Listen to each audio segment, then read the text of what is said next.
Және де тағы айтайын дегенім, қыз-келіншектер, асханада жұмыс істейтін қыз-келіншектерге өте тиімді. Аяқтың барлық ауруларына ем. Табандағы шпор, артроз, артрит, сколиоз, бәріне. Менде мысалы двуколенный артроз, алдында жүре алмай жүргем. Осы ұлтарақтың арқасында қазір шауып жүрмін. Асханада таңертеңнен кешке дейін аяқпен жүреміз көбінесе, аяғымызға күш түседі, варикозым шығып, жүре алмай жүргенмін, аяғым ауырып. Міне қазір осы ұлтарақтың арқасында көрсетейін, шауып жүрмін. Аяқ ауыратын ағайлар, бұл ер адамдар да кие береді, үлкен кісілер де көп алып жатыр. Бұл табандағы дүзді шығарады.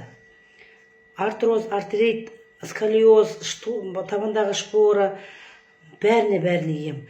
Даже желкедегі холканы кетіреді бұл. Менің желкемдегі холкым осы ұлтарақтың арқасында кетті. Бойдағы барлық тұздарды шығарады. Осының бір кереметі бар әйтеуір. Осыны алғаныма өте қуанам. Тастамай кием және. Көріп тұрсыздар, бұның және цветі өзгереді. Қай жеріңіз ауырады, соған қарай цветі өзгереді. Мына тестерді көріп тұрсыздар ма? Тұзға бітеледі осындай болып. Бұны сосын шығып алып тастайсыздар, көріп тұрсыздар ма? Осы тұз, бойдағы тұзды шығарады, барлық тұз шығарады. Рахат алыңыздар, өкінбейсіздер. Денсаулықта артық ештеңе жоқ.